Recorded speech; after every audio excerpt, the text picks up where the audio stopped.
आप देख रहे हैं लोकोत्तर न्यूज। मैं हूं आपके साथ हर्षिता। टीकमगढ़ जिले में विश्व का अनोखा और चमत्कारिक शिवलिंग है जो सैकड़ों साल पहले जमीन से प्रकट हुआ था, जो हर साल मोटा और लंबा होता है। ये शिवलिंग पंचमुखी है, जिसके दर्शन मात्र से लोगों के कष्ट दूर होते हैं, जो टीकमगढ़ जिला मुख्यालय से 6 किलोमीटर की दूरी पर ललितपुर हाईवे पर कुंडेश्वर में विराजमान है।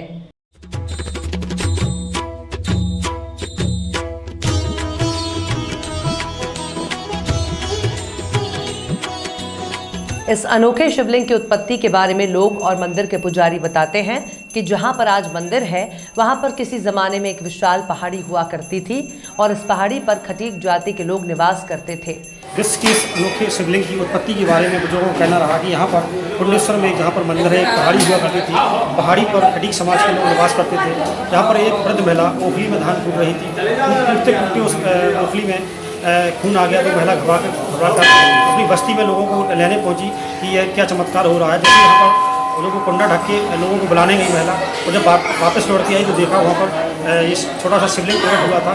तभी से आप देख सकते हैं ये शिवलिंग है। शिवलिंग पहले काफ़ी छोटा था, लेकिन अब इतने सालों में सैकड़ों वर्षों में ये शिवलिंग मोटा भी होता है और इसकी लंबाई बढ़ रही है। तो यह विश्व का अनोखा चमत्कारी शिवलिंग है। यहाँ पर जो लोग भी आते हैं उनकी सभी की मनोकामनाएं पूर्ण होती है। कैमरा पर्सन राजकुमार के साथ सूर्य प्रकाश गोस्वामी, लोकोत्तर न्यूज, टीकमगढ़।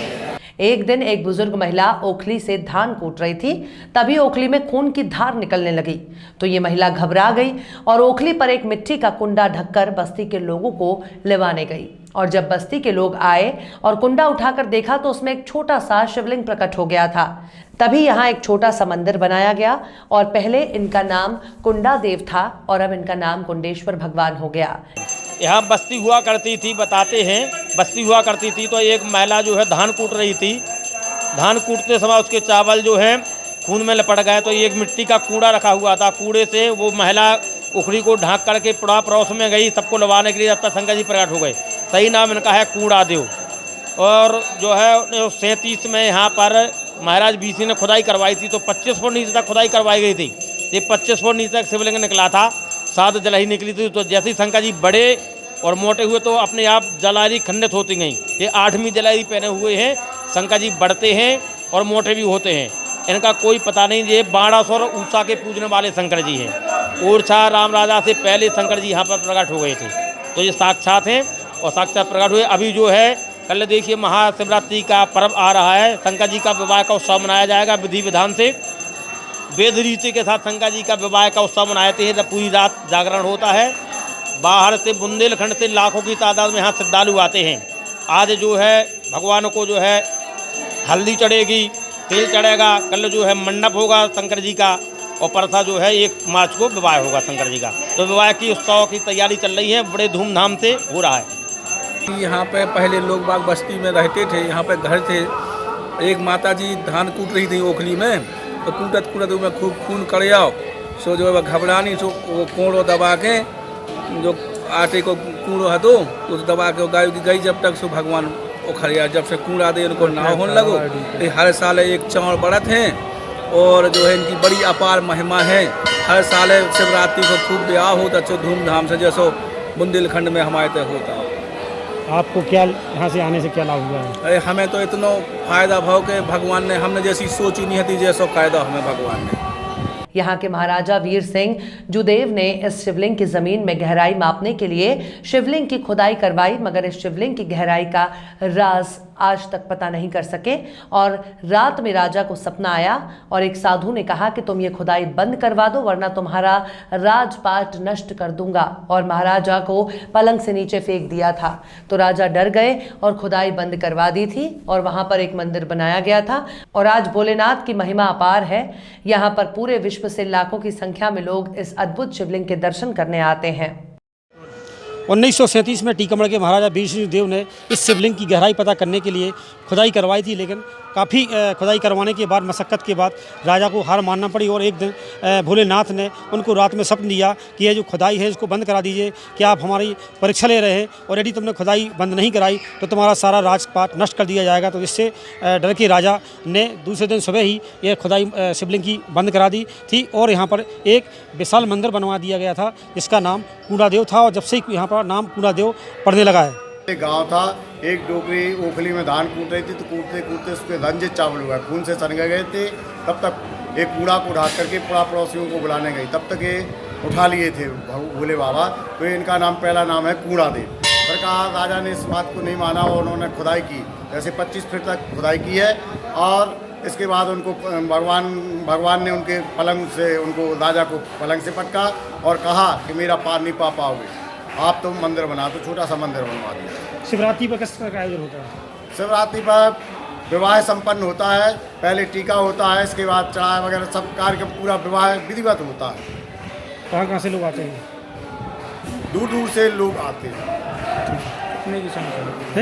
महाशिवरात्रि पर भोलेनाथ का बुंदेली रस्मों के साथ विवाह आयोजन भी किया जाता है, जिसमें मंदिर को दुल्हन की तरह सजाया जाता है।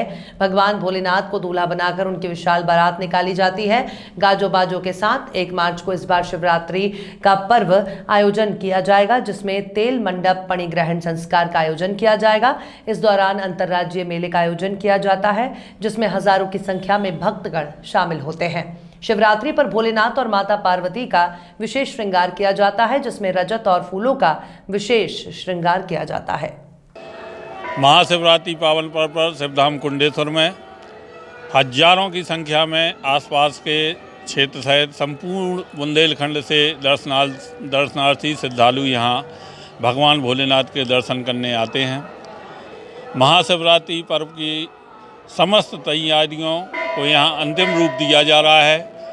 ट्रस्ट कमेटी द्वारा आने वाले श्रद्धालुओं के लिए किसी प्रकार की कोई असुविधा ना हो, इसको दृष्टिगत रखते हुए तमाम व्यवस्थाएं यहाँ की जा रही हैं। आज से भगवान भोलेनाथ का विवाह, जिसकी आज से यहाँ रस्में प्रारंभ होने जा रही हैं। आज तेल और हल्दी भगवान भोलेनाथ को अर्पित की जाएगी। कल मंडप का आयोजन यहाँ किया जाएगा, जिसमें मंडप पूजन और इसके बाद पंक्ति यहाँ संपन्न होगी। और परसों महाशिवरात्रि के शुभ अवसर पर भगवान भोलेनाथ और शिव पार्वती जी का विवाह यहाँ वैदिक रीति रिवाज और बुंदेलखंडी परंपरा के साथ यहाँ संपन्न होगा। शाम को भगवान भोलेनाथ की यहाँ दिव्य और भव्य बारात निकलेगी और रात्रि में विधि विधान से भगवान भोलेनाथ का शुभ विवाह संपन्न होगा। यहाँ आने वाले श्रद्धालुओं के लिए दर्शनों की और उन्हें कोई असुविधा ना हो, इसकी पूरी व्यवस्था की गई है। रात्रि में संस्कृति विभाग द्वारा भोलेनाथ महादेव के नाम से यहाँ सांस्कृतिक आयोजन किया जा रहा है, जिसमें बाहर के कलाकार यहाँ आके अपनी धार्मिक और दिव्य प्रस्तुतियाँ देंगे। मेरी आप चैनल के माध्यम से सभी श्रद्धालुओं से अपील है कि भगवान भोलेनाथ के इस पावन पुनीत शिव विवाह में पधार कर धर्म लाभ उठावें, व्यवस्थाओं में सहयोग करें। धन्यवाद। विश्व के अनोखे शिवलिंग की उत्पत्ति के बारे में लोग बताते हैं कि यहाँ पर एक विशाल पहाड़ी हुआ करती थी। उस पहाड़ी में अनेक समाज के लोग रहते थे और इस समाज के लोग, यहाँ पर एक वृद्ध महिला थी, वो ओखली में धान कूट रही थी। वो धान कूटते कूटते वहाँ पर जो ओखली है उससे काफ़ी संख्या में तेज उसमें खून निकला। तो वो महिला घबरा कर ओखली पर कुंडा ढाँक के अपने मोहल्ले के लोगों को बुलाने गई। तब जाके जब वो लौट के आई, वो लोगों ने देखा तो यहाँ पर एक छोटे से शिवलिंग प्रकट हुए थे। तभी से यहाँ पर एक मंदिर का निर्माण कराया गया था और पहले इनका नाम कूड़ा देव था, क्योंकि इनकी उत्पत्ति कूड़ा से हुई थी और आज इनका नाम कुंडेश्वर हो गया है। तो यहाँ पर विश्व से काफ़ी दूर दूर से लोग आते हैं और यहाँ पर जो भी लोग आते हैं सभी की मनोकामनाएं पूरी होती है। कैमरा पर्सन राजकुमार के साथ सूर्य प्रकाश गोस्वामी, लोकोत्तर न्यूज, टीकमगढ़।